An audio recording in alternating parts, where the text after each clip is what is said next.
नमस्कार विद्यार्थी मित्रांनो, मी डॉक्टर संदीप काकासाहेब तुपे, सहशिक्षक श्री शिवाजी हायस्कूल खोकडपुरा औरंगाबाद. या माझ्या पहिल्या ऑनलाईन लेक्चरमध्ये या सत्रामध्ये आपल्या सगळ्यांचं मी या ठिकाणी मनपूर्वक स्वागत करतो. विद्यार्थी मित्रांनो, आपलं हे वर्ष जे आहे हे इयत्ता 10वीचं वर्ष. या महत्त्वाच्या टप्प्यावरून आपल्याला भविष्याची वाटचाल करायची आहे आणि म्हणून देखील ही इयत्ता 10वीचं वर्ष हे अत्यंत महत्त्वाचं आहे. परंतु याच महत्त्वाच्या वर्षी आपल्या अवतीभोवती कोरोना नावाचं संकट जे आहे ते घोंगावत आहे आणि निश्चित आपल्याला त्याच्यासोबत 2 हात करत आपल्या अभ्यासालाही न्याय द्यायचा आहे. आपला 10वीचा अभ्यास सुरू झाला आहे आणि ऑनलाईन शिक्षण घेण्याचं एक खूप मोठं आव्हान जे आहे ते आपल्यासमोर आहे, किंबहुना तुमच्यासमोर आहे आणि ते खूप चांगल्या पद्धतीने आपण पार पडत आहात. याबद्दल तुमचं कौतुक करावं तितकं थोडं आहे. त्यासाठी तुमचं सर्वप्रथम अभिनंदन. मित्रांनो, आजच्या या ऑनलाईन सत्रामध्ये मी मराठी विषयाच्या कृतीपत्रिकेसंदर्भामध्ये आपल्याशी संवाद साधणार आहे. या सत्रामध्ये आपण इयत्ता 10वीला मराठी विषयाची जी कृतीपत्रिका आहे त्याचा सुधारित मूल्यमापन आराखडा बघणार आहोत. कृतीपत्रिका म्हणजेच तुम्हाला बोर्डाला द्वितीय सत्राची जी परीक्षा असते त्या प्रश्नपत्रिकेलाच कृतीपत्रिका असं म्हटले आहे. सर्वप्रथम हे लक्षात आपल्याला घ्यायचं आहे. कृतीपत्रिका हा वारंवार शब्द येणार आहे. कृतीपत्रिका म्हणजेच प्रश्नपत्रिका. या सत्रामध्ये आपण कृतीपत्रिकेचं स्वरूप, त्याची गुणविभागणी याबद्दल माहिती घेणार आहोत. मित्रांनो, कोणताही अभ्यास करायचा असेल तर त्याला नियोजन हे अत्यंत आवश्यक आहे. योग्य नियोजन केल्याशिवाय कोणतीच गोष्ट ही चांगली होऊ शकत नाही. आणि म्हणून अभ्यासाचं नियोजन आपल्याला जर करायचं असेल, मग तो कोणताही विषय असेल, भाषा विषय असेल, गणित असेल, विज्ञान असेल, इतिहास असेल किंवा सामाजिक शास्त्र असेल, मुळामध्ये त्या प्रश्नपत्रिकेचं स्वरूप, ते कृतीपत्रिकेचं स्वरूप, त्याचा आवाका, अभ्यासाचा आवाका हा आपल्याला अगोदर लक्षात घ्यावा लागेल आणि त्यानंतर आपल्याला आपल्या अभ्यासाचं नियोजन हे जे आहे हे चांगल्या पद्धतीने करता येईल. चला तर मग या सत्रात आपण कृतीपत्रिका आणि मराठी विषयाच्या संदर्भामध्ये आपल्या अभ्यासाला सुरुवात करूया. मित्रांनो, आपण आपली मातृभाषा जी आहे ती मराठी आहे आणि दुसरी एक महत्त्वाची गोष्ट या ठिकाणी मला एक सांगावीशी वाटते की इयत्ता 10वीचा अभ्यास जो आहे तो केवळ आपल्याला कृतीपत्रिका आहे, प्रश्नपत्रिका आहे, परीक्षा द्यायची आहे म्हणून करायचा नाही आहे. कारण आपली मायबोली, आपली मातृभाषा ही मराठी आहे. आपण एकमेकांशी संवाद साधण्यासाठी मराठी भाषेचा वापर करतो. मराठी आपली राजभाषा पण आहे. आपले विचार असतील, मतं असतील, कल्पना असतील, हे समोरच्या व्यक्तीपर्यंत योग्य प्रकारे पोहोचले पाहिजे, प्रभावीपणे मांडले गेले पाहिजे. आणि जर असं जर करायचं असेल तर आपल्याला आपल्या भाषेवर हे प्रभुत्व असायला हवं आणि त्या दृष्टिकोनातून देखील या विषयाचं महत्त्व आहे. इयत्ता 10वीचा योग्यरीतीने जर अभ्यास आपण जर केला मराठी भाषेचा तर निश्चितपणे तुम्हाला तुमचं भाषेवरचं प्रभुत्व जे आहे ते अत्यंत वाढणार आहे. आणि यासाठी करायचं काय, मी फार विषय लांबवणार नाही आहे, मी माझ्या मूळ विषयाकडे जाणार आहे. परंतु सुरुवातीला या भाषेच्या संदर्भामध्ये आपल्याला थोडासा संवाद साधायचा आहे. सुरुवातीला आपल्याला काय करायचं आहे, भाषा विषयाचं पाठ्यपुस्तक आपल्याला अगोदर घ्यायचं आहे. त्या पाठ्यपुस्तकाच्या सुरुवातीला काही क्षमतांची यादी दिली आहे की या पाठ्यपुस्तकाचा अभ्यास केल्यानंतर तुमच्यातल्या कोणत्या क्षमता, कौशल्य जी आहेत ती विकसित होणार आहे. हे पाठ्यपुस्तक तुम्हाला खूप काही देऊन जाईल. या पाठ्यपुस्तकाच्या अंतरंगामध्ये तर तुम्ही जर बघितलं तर तुम्हाला लक्षात येईल की वेगवेगळे साहित्य प्रकार जे आहे हे या पाठ्यपुस्तकामध्ये त्याचा समावेश केलेला आहे. वर्तमान काळातील आपल्या आजूबाजूला घडणाऱ्या ज्या प्रेरणादायक गोष्टी आहेत त्यासुद्धा या पाठ्यपुस्तकाच्या निमित्ताने तुम्हाला तुमच्या समोर येणार आहे.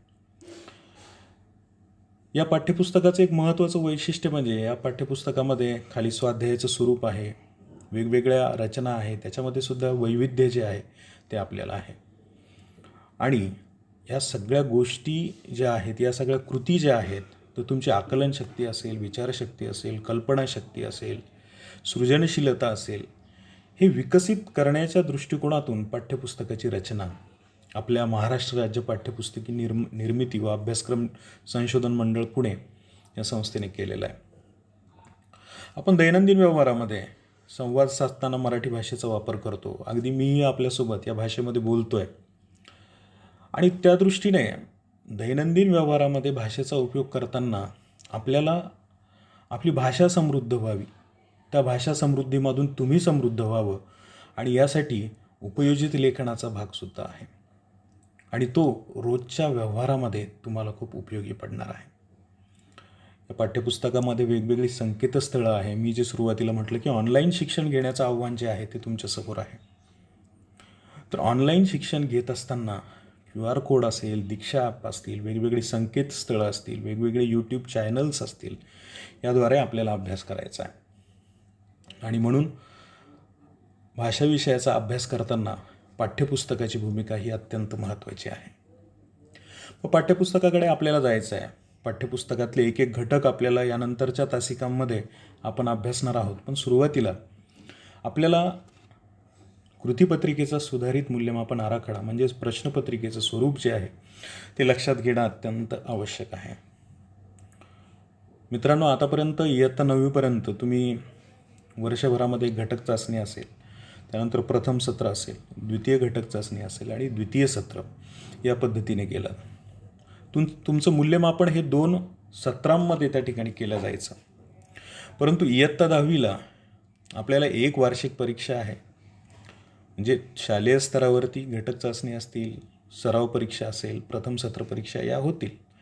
परंतु तुमचं मूल्यमापन जे आहे ते द्वितीय सत्राच्या बोर्डाच्या परीक्षेमध्ये होणार आहे. आणि म्हणून या बोर्डाने एक मूल्यमापन आराखडा, प्रश्नपत्रिकेचं स्वरूप जे आहे ते आपल्यासमोर ठेवलं आहे. आणि या तासिकेमध्ये आपण त्या सुधारित मूल्यमापनाचा आराखडाच बघणार आहोत. मित्रांनो, आपल्याला मराठी विषयाचा पेपर जो आहे, जी प्रश्नपत्रिका म्हणजेच कृतीपत्रिका, माझा वारंवार शब्द कृतीपत्रिका येईल, या संदर्भात मी तुम्हाला नंतर मार्गदर्शन करतोच. तर कृतीपत्रिका ही जी आहे ही 3 तासाची आपल्याला आहे. म्हणजे 3 तासांचा पेपर आहे मराठी विषयाचा, आणि त्याच्यासाठी गुण आहे 80. त्याचबरोबर 20 मार्कांचं अंतर्गत मूल्यमापन आपल्याला शाळेच्या अंतर्गत मूल्यमापन जे आहे ते 20 गुणांसाठी आहे, ज्याच्यामध्ये 10 गुण गृहपाठ आणि स्वाध्यायासाठी आहे आणि 10 गुण तोंडी परीक्षेसाठी आहे. आणि बोर्डाची परीक्षा जी आहे ती बोर्डाची परीक्षा ही 80 गुणांची असणार आहे.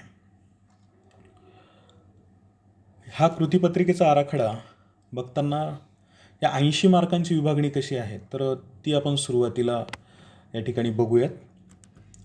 मित्रांनो, आपली कृतीपत्रिका जी आहे ती एकंदरीत तुम्हाला स्क्रीनवरती या ठिकाणी एक टेबल दिसतो आहे. आणि या टेबलमध्ये वेगवेगळे विभाग आहे, घटक आहेत आणि गुणविभागणी आहे.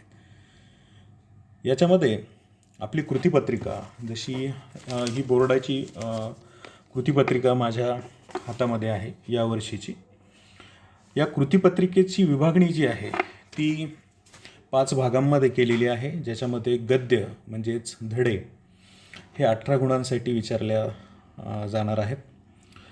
पद्य विभागावरील ज्या कृती आहेत, जे प्रश्न आहेत, म्हणजेच कवितांवर आधारित जे काही प्रश्न आहेत तुमच्या कृतीपत्रिकेमध्ये, प्रश्नपत्रिकेमध्ये, ते 16 गुणांसाठी आपल्याला विचारण्यात येतील. स्थूल वाचन हा जो भाग आहे, जो आपल्याला पाठ्यपुस्तकामध्ये त्या स्थूल वाचनाच्या भागावरती 6 गुणांच्या कृती आपल्याला विचारल्या जाणार आहे. भाषा अभ्यास हा 16 गुणांसाठी आहे. भाषा अभ्यासामध्ये सुद्धा व्याकरण घटकावर आधारित काही कृती आहे. त्याचबरोबर भाषा अभ्यास, भाषा सौंदर्यावरती सुद्धा काही कृती आहेत. आणि सगळ्यात शेवटी 5वा विभाग म्हणजे उपयोजित लेखन, हे 24 गुणांसाठी आपल्याला आहे. असं करत ही कृतीपत्रिका 80 गुणांची आपल्याला आहे. 80 गुणांची वार्षिक परीक्षा आपली होणार आहे.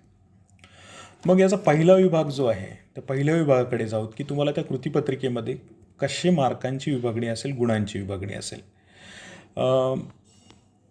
इथे माझ्या स्क्रीनवर सगळ्या स्लाईड्स आहेत, परंतु आपण एका एका टप्प्याने पुढे जाणार आहोत. मित्रांनो, विभाग पहिला जो आहे तो गद्य विभाग.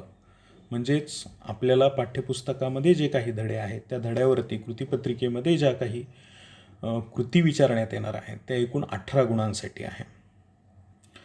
समोर आपल्याला स्क्रीनवरती एक तक्ता दिसतो आहे आणि त्या तक्त्यामध्ये कृती क्रमांक म्हणजेच प्रश्नांचे क्रमांक दिलेले आहेत. घटक म्हणजे प्रत्येक प्रश्नामध्ये कोणता घटक हा विचारला जाणार आहे आणि त्याला गुण कसे आहेत हे या ठिकाणी आहे.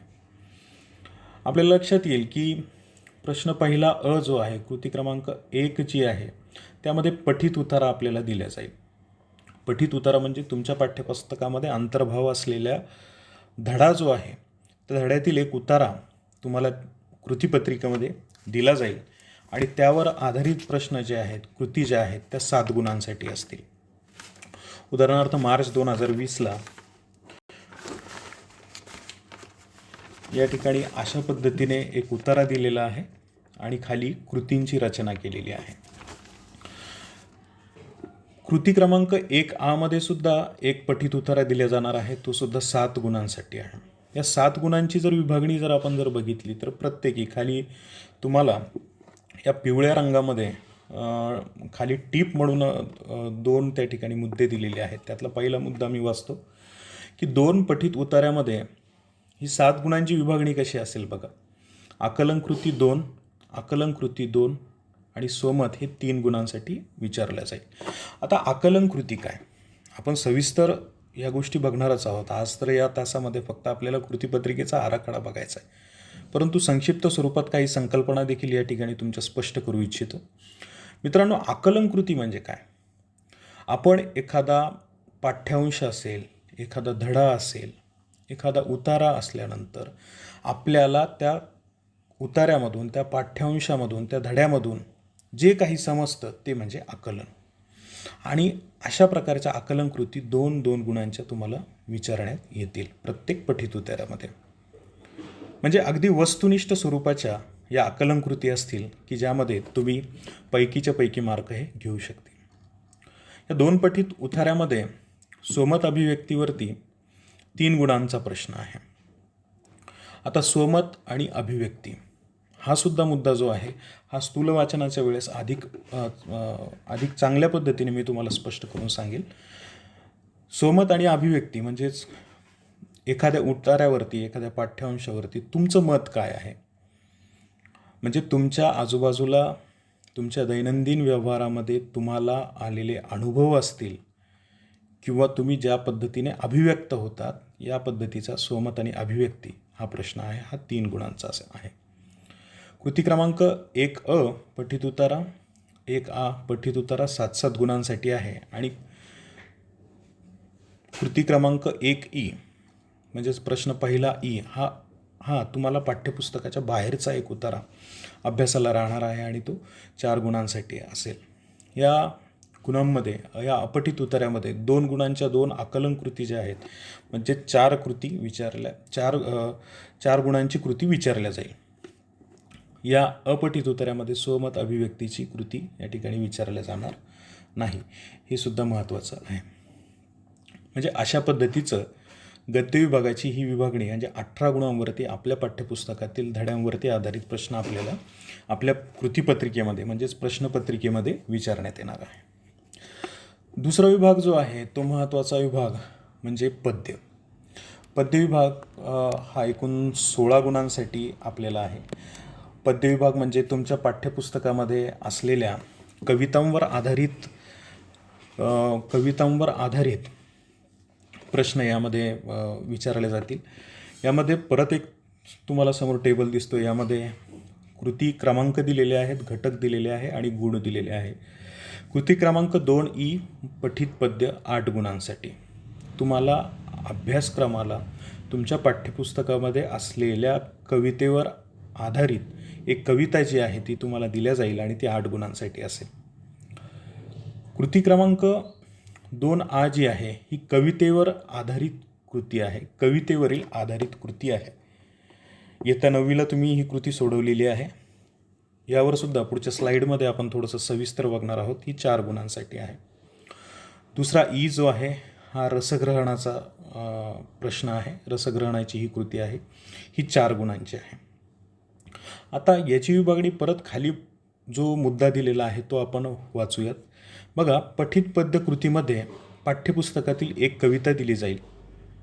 त्यामध्ये आकलनकृती 2 गुणांसाठी आणि काव्यपंक्तीचा सरळ अर्थ 2 गुणांसाठी, म्हणजेच आणि काव्य सौंदर्यावरील जी कृती आहे ती 2 गुणांसाठी, अशी कृतींची विभागणी राहील. म्हणजेच पठित पद्य 8 गुणांसाठी ही कृती आहे. कृती क्रमांक 2A जी आहे, कवितेवर आधारित कृती. मी जी सांगितली आहे की तुम्ही आता 9वीला पण सोडवली आहे ही कविता, तर ती कवितेवर आधारित कृती जी आहे ही 4 गुणांसाठी आपल्याला आहे. ही समोरच्या स्लाईडमध्ये तुम्हाला या ठिकाणी स्क्रीनवर तुम्हाला दिसते आहे. पद्य विभागातील ही कृती क्रमांक 2A जी आहे ती 4 गुणांसाठी विचारण्यात येईल. पद्य विभागातील या कृतीमध्ये पाठ्यपुस्तकातील 2 कवितेचे नावं दिले जातील. एक लक्षात घ्यायचं आहे, फक्त नावं या ठिकाणी दिल्या जाणार आहेत, कविता दिल्या जाणार नाही. 2 कवितेचे नावं दिले जाणार आहेत आणि समोर काही मुद्दे दिले जातील आणि त्या मुद्द्यांच्या आधारे कोणत्याही एका कवितेवर वस्तुनिष्ठ स्वरूपातील आकलन कृती या कृती प्रकारामध्ये सोडवणं अपेक्षित आहे. ही कृती एकूण 4 गुणांची असून त्यातील मुद्दे कोणते आहेत तर हे खालीलप्रमाणे आहेत. यामध्ये प्रस्तुत कवितेचे कवी जे आहे किंवा कवयित्री आहे त्यांचं नाव आपल्याला लिहायचं आहे, ते 1 गुणांसाठी विचारण्यात येईल. कवितेचा विषय हा 1 गुण, कवितेचा व्यक्त होणारा विचार 2 गुण, कवितेतून मिळणारा संदेश 2 गुण किंवा कविता आवडण्याची न आवडण्याची कारणे 2 गुण, प्रस्तुत कवितेतील 2 शब्दांचे अर्थ लिहा 2 गुण, या प्रस्तुत कवितेची भाषिक वैशिष्ट्ये जी आहे ती 2 गुण, कवितेत दिलेल्या सरळ ओळीचा अर्थ लिहा 2 गुण. आता या ठिकाणी 8 मुद्दे दिलेले आहेत, परंतु 4 गुणांसाठी वरीलपैकी ज्या आहेत फक्त 3 कृती विचारणार आहेत. त्यामध्ये 1 गुणांच्या 2 कृती व 2 गुणांची 1 कृती अशा 3 कृती यामध्ये विचारण्यात येणार आहे. आपली जी परीक्षा मार्च 2020ला जी परीक्षा झाली होती त्यामध्ये हा प्रश्न प्रकार जो आहे हा तुम्हाला या ठिकाणी मी दाखवतो. यामध्ये खालील मुद्द्यांच्या आधारे कोणत्याही एका कवितेसंबंधी खालील कृती सोडवा अशी कृती विचारण्यात आलेली आहे. यामध्ये उत्तम लक्षण आणि खोद आणखी थोडेसे या 2 कविता, या कवितेंचे नावं या ठिकाणी दिले आहे आणि एका तक्त्यामध्ये प्रस्तुत कवितेचे कवी कवयित्री, कवितेचा विषय आणि कविता आवडण्याची आणि न आवडण्याची कारणे ही जी आहे ही तुम्हाला इथे या तक्त्यामध्ये दिलेली आहे. तर अशा प्रकारे ही पद्य विभागातील 2A ही कृती असेल. मित्रांनो, पुढील प्रश्नाकडे आपण वळूया, पुढील कृतीकडे आपण वळूया. पद्य विभागातील कृती क्रमांक 2E जी आहे ती काव्यपंक्तीचं रसग्रहण, ही 4 गुणांसाठी अत्यंत महत्त्वाचा हा भाग. या अगोदरच्या कृती क्रमांक 2A मध्ये खाली जर आपण वाचलं असेल की काव्य सौंदर्यावरील कृती विचारली होती. काव्य सौंदर्यामध्ये विचार सौंदर्य, भाव सौंदर्य, अर्थ सौंदर्य हे त्या ठिकाणी आपल्याला व्यक्त करावं लागतं आणि रसग्रहणाच्या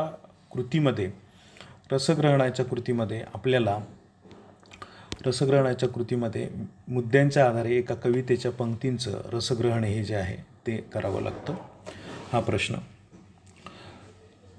ही पद्य विभागातील कृती 2E ही काव्यपंक्तीच्या रसग्रहणाची असून कृती अ व आ साठी दिलेल्या कविता सोडून कोणत्याही एका कवितेतील रसग्रहणास अनुकूल अशा 2 किंवा 4 ओळी ज्या आहेत त्या कृतीपत्रिकेत येतील आणि त्या 2 ते 4 ओळींचं रसग्रहण आपल्याला करायचं आहे आणि त्यासाठी आशय सौंदर्य असेल, काव्य सौंदर्य असेल, त्या 2 ओळींमध्ये आपल्याला काय भाषिक वैशिष्ट्ये जी आहे ती जाणवलेली आहे हे आपल्याला त्या ठिकाणी रसग्रहणामध्ये नमूद करायचं आहे आणि हे 4 गुणांसाठी आहे.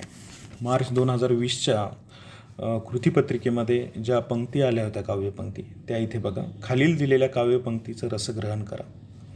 वस्तू ही कविता जी आहे द धामनस्कर सरांची जी आहे ती कविता, या ठिकाणी त्या कवितेतल्या ओळी आलेल्या आहेत की वस्तूंना मनही नसेल कदाचित, पण ते असल्यासारखे वागलो तर वस्तू प्रचंड सुखावतात. या ओळी आहेत आणि या ओळीचं रसग्रहण करायचं आहे 4 गुणांसाठी, अशी ही कृती. मित्रांनो, या ठिकाणी अजून एक सांगावंसं वाटतं, आज आपण फक्त कृतीपत्रिकेचा आराखडा बघतोय. या कृतीपत्रिकेची गुणविभागणी आपण बघतोय. या कृतीपत्रिकेतील असलेले अशा सगळ्या संकल्पना ज्या आहेत या सगळ्या पुढच्या तासिकेमध्ये एकानंतर एक ज्या आहेत त्या स्पष्ट होणार आहे, हे या ठिकाणी नमूद करायचं आहे. यानंतर पुढचा विभाग जो आहे म्हणजेच विभाग 3 हा स्थूल वाचनाचा विभाग आहे. स्थूल वाचनाचा विभाग हा 6 गुणांसाठी आहे. तुम्हाला पाठ्यपुस्तकामध्ये स्थूल वाचनाचे काही पाठ दिलेले आहेत. त्याच्यामध्ये एक कवितासुद्धा आहे. बालसाहित्यिका गिरजाकीर डॉक्टर विजया वाड यांचा हा एक पाठ आहे. त्याचबरोबर कविमित्र वीरा राठोड सर जे आहेत त्यांचं मनक्या पेरेने लागा ही बंजारा बोली भाषेतील कविता जी आहे ती स्थूल वाचनाला तुम्हाला आहे. अगदी सुंदर अशी कविता. त्यानंतर वीरांगना हा एक स्थूल वाचनाचा पाठ जो आहे तो यामध्ये आहे. आणि व्युत्पत्तिकोश हा जो आहे हाही स्थूल वाचनासाठी आहे. या 4 पाठ्यांशावर आधारित 6 गुणांच्या कृती आपल्याला कृतीपत्रिकेमध्ये विचारल्या जाणार आहे. कृती क्रमांक 3 म्हणजेच प्रश्न क्रमांक 3 ही स्थूल वाचनावर आधारित कृती असून यामध्ये 3 गुणांसाठी 3 कृती विचारल्या जातील आणि त्यापैकी कोणतेही 2 सोडवणे अपेक्षित आहे. म्हणजे 3 प्रश्न तुम्हाला विचारतील, त्यापैकी 2 तुम्हाला सोडायचं आहे. आणि यावरचे प्रश्न जे आहे ते यामध्ये पाठाचा आशय आहे, शालाबाह्य जीवनाशी सांगड घालणारा आशय असेल किंवा मूल्य, जीवन, कौशल्य या सगळ्यांवर आधारित तुमचं स्वतःचं मत काय आहे, तुमचं स्वमत काय आहे, अभिव्यक्ती काय आहे, या कृतींचा यामध्ये अंतर्भाव असेल. आता मी जे तुम्हाला म्हटलं होतं की स्वमत अभिव्यक्ती हा शब्द जो आहे यात एक पुसटशी रेषा आहे.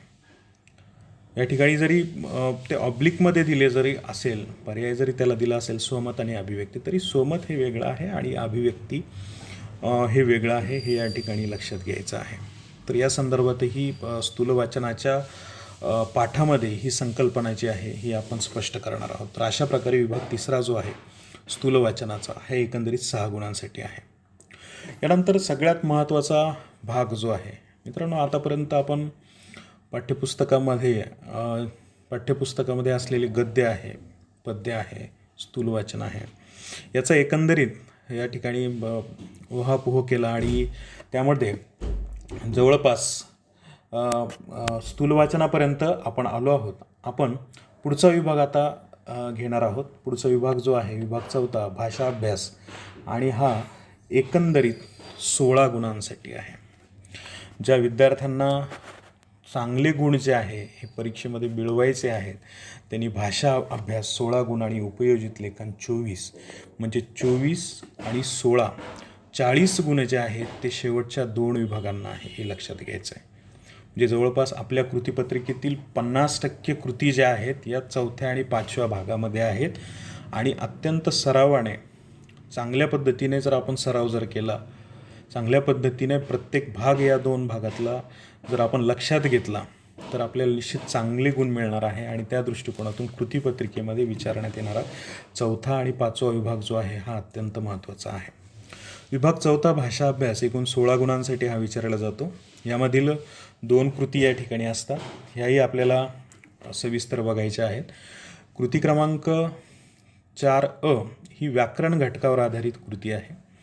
या व्याकरण घटकामध्ये यावर्षी तुम्हाला जो काही भाग आहे त्यामध्ये समास 2 गुणांसाठी, शब्दसिद्धी 2 गुणांसाठी आणि वाक्प्रचार 4 गुणांसाठी अशी विभागणी आहे. बदललेल्या कृती आराखड्यानुसार तुम्ही इयत्ता 9वीला अलंकार अभ्यासले, अलंकार असतील, वृत्त असतील, हा भाग वगळण्यात आलेला आहे.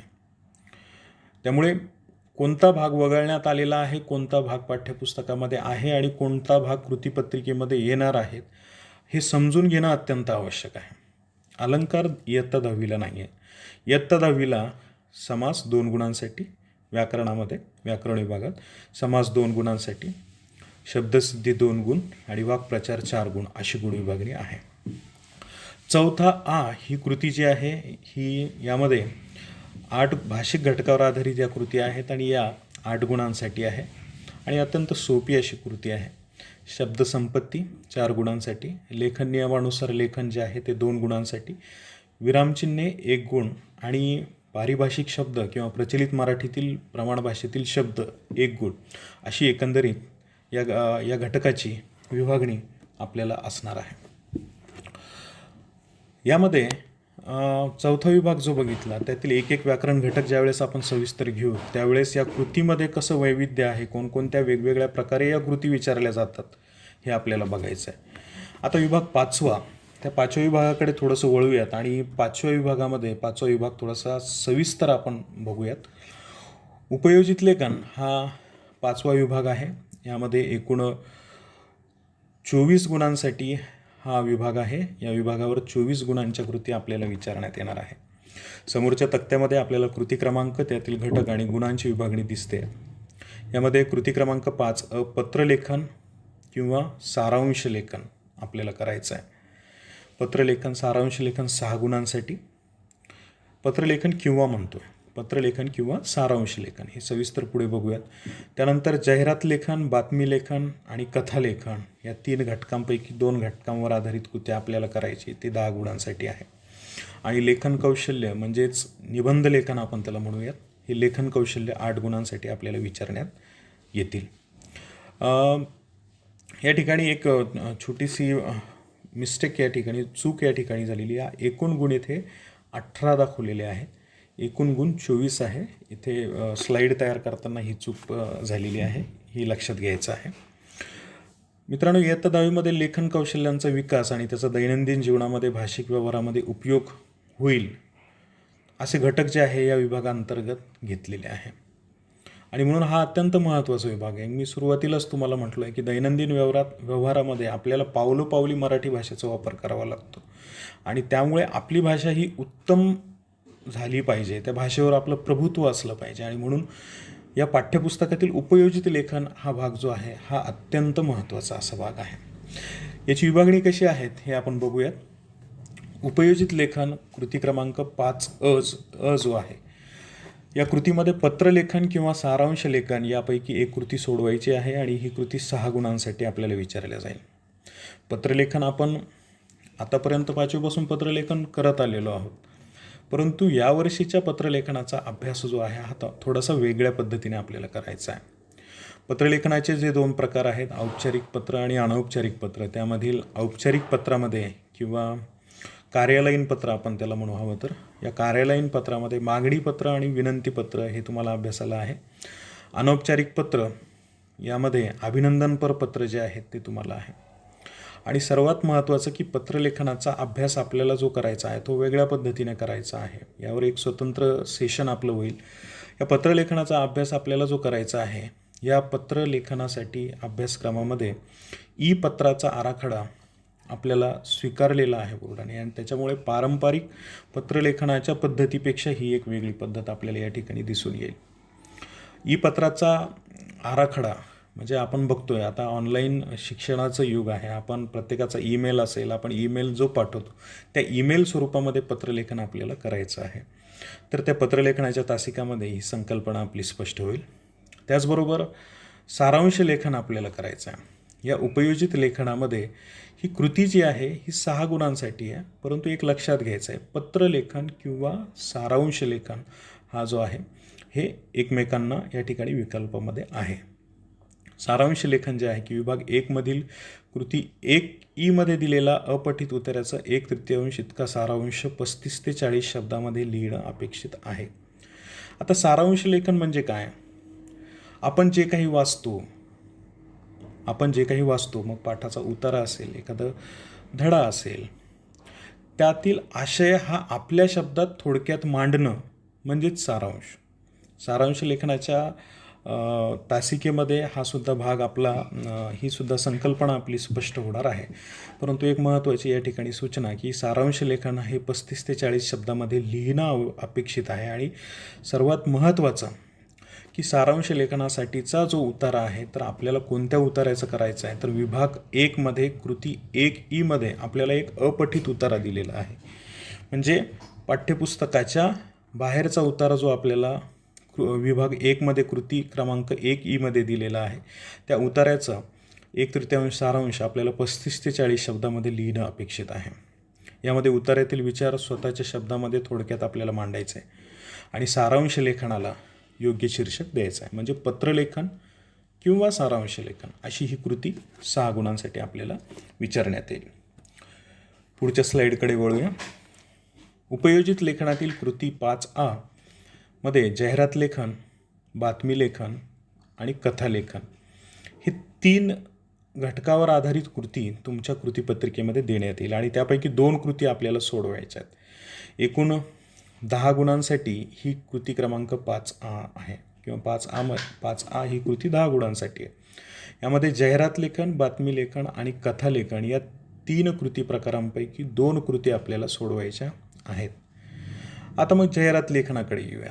आपण इयत्ता 9वीलाही जाहिरात लेखन अभ्यासलं. मग जाहिरात कशी असावी, त्याची शब्दरचना, मांडणी, भाषाशैली, आकर्षकता, संदर्भ या सर्व मुद्द्यांचा विचार करून, या मुद्द्यांना अनुसरून आपल्याला जाहिरात लेखन करायचं आहे आणि साधारणतः 60 ते 90 शब्दामध्ये आपल्याला जाहिरात लेखन हे करायचं आहे. त्याचबरोबर बातमी लेखन.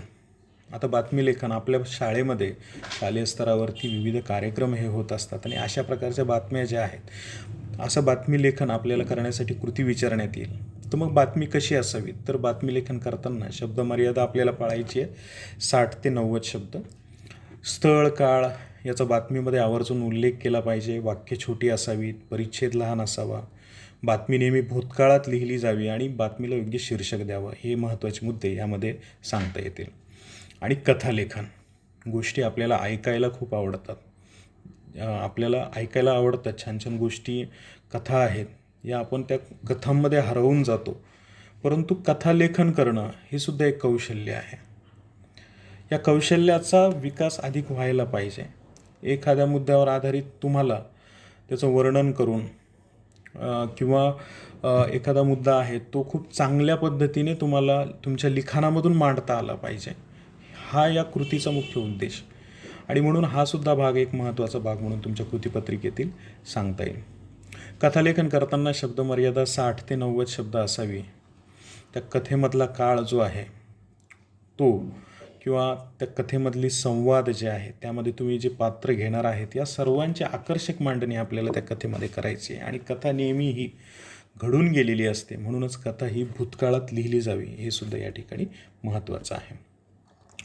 मित्रांनो, शेवटच्या स्लाईडकडे आपण येतो आहे. कृतीपत्रिकेचा शेवटची कृती जी आहे ही उपयोजित लेखन कृती 5E, लेखन कौशल्यावर आधारित कृती किंवा निबंध लेखन. कृती 5E मध्ये 3 घटकावर आधारित कृती या विचारल्या जातील किंवा निबंध लेखनाचे 3 प्रकार असंही आपल्याला म्हणता येईल. त्यापैकी कोणतीही एक कृती सोडवणं अपेक्षित आहे आणि ही कृती 8 गुणांसाठी आहे. शब्दमर्यादा 100 ते 120 शब्द आहे. एकच सोडवायची आहे. प्रसंगलेखन आणि अनुभव लेखन आहे, आत्मकथन आहे आणि वैचारिक लेखन आहे. आता प्रसंगलेखन आणि अनुभव लेखन जे आहे त्यासाठी कोणते महत्त्वाचे मुद्दे आहेत तर ते तुम्हाला या समोरच्या टेबलमध्ये दिसत आहे. संवेदनशील लेखन हवं. त्याचप्रमाणे सुरुवात, मध्य व शेवट हा प्रभावी असावा. भाषा सोपी असावी. आत्मकथन, वेगवेगळ्या प्रकारचे आत्मकथन तुम्ही अगोदरसुद्धा लिहिले आहे. हे आत्मकथन लिहिताना वेगवेगळ्या कृती येतील तुम्हाला. पुस्तकाचा आत्मवृत्त, आत्मकथन, मनोगत, असे त्याला पर्यायी शब्द आहे. आत्मकथन आहे, मनोगत आहे. भाषा जी आहे ती प्रथम पुरुषी एकवचनी असावी. विषयानुसार भाषा असावी. सुसूत्र मांडणी अशी केली असावी. वैचारिक लेखनामध्ये वेगवेगळ्या वैचारिक लेखन जे आहे हे आपल्याला करायचं आहे. या प्रकारासाठी वाचन जास्तीत जास्त आपल्याला करणं या ठिकाणी आवश्यक आहे. आपलं वाचन जर खूप चांगलं असेल तर हा निबंध प्रकार किंवा हा लेखन प्रकार हा आपण योग्य प्रकारे हाताळू शकतो. यावर मुद्द्यावर आधारित असं लेखन आपल्याला करावं लागतं. स्वतःच्या शब्दामध्ये याची मांडणी करावी लागते आणि मुक्त लेखनास या कृतीमध्ये वाव असतो. आणि अशा प्रकारे आपल्याला समृद्ध करणारा असा भाग म्हणजे उपयोजित लेखन कृती. मित्रांनो, आजच्या या पूर्ण 30-35 मिनिटामध्ये आपण कृतीपत्रिकेचं स्वरूप जे आहे हे समजावून घेतलं आहे. मित्रांनो, काही मर्यादा आहे, ऑनलाईन शिक्षणाच्या काही मर्यादा आहे. वास्तविक पाहता कृतीपत्रिका समजावून सांगताना 2 ते 3 तासिका त्याला लागतात, परंतु वेळेची मर्यादा आणि माध्यमांची मर्यादाही लक्षात घेता मला हे 35 मिनटामध्ये थोडंसं घाईघाईमध्ये तुम्हाला ही कृतीपत्रिकाचा आराखडा जो आहे तो समजावून सांगावा लागला. तुम्हाला यावरच आधारित PDF जी आहे ही नक्कीच तुमच्या ग्रुपवरती मी काल पाठवली होती आणि याची PDF सुद्धा अवेलेबल आहे. जर तुम्ही इंटरनेटवर जरी सर्च केलं तरी तुम्हाला बदललेल्या कृतीपत्रिकेचा आराखडा जो आहे हा आपल्याला दिसणार आहे. तो आपण व्यवस्थित आपल्या वहीमध्ये नमूद करून घ्यायचा आहे. प्रत्येक प्रश्न प्रकार हा बारकाईनं बघायचा आहे. नंतर आपल्याला पाठ्यपुस्तकाकडे आपल्या मुख्य अभ्यासाला वळायचं आहे. मला खात्री आहे माझे सगळे विद्यार्थी खूप हुशार आहेत, खूप नम्र आहेत आणि नवीन आव्हानं स्वीकारणारे आहेत. आणि म्हणून हे इयत्ता 10वीचं या संकट काळातलं हे जे काही आव्हान आहे त्या संकटाशी 2 हात तर आपल्याला करायचं आहे. आपल्याला स्वतःची काळजी घ्यायची आहे, संकटाशी 2 हात करायचं आहे आणि आपल्या करिअरच्या ज्या महत्त्वाच्या टप्प्यावर आपण उभं आहोत या ठिकाणी आपल्याला समृद्ध होऊन पुढे वाटचाल करायची आहे. आणि मला खात्री आहे तुम्ही सगळेजण त्यामध्ये यशस्वी होसाल. तर तुम्हाला खूप खूप शुभेच्छा आणि नक्कीच पुढच्या तासिकेमध्ये आपण नवीन घटकांसह पुन्हा भेटूयात. मला या ठिकाणी ऐकून घेतलं त्याबद्दल सर्वांचे धन्यवाद आणि तुम्हाला शुभेच्छा. नमस्ते.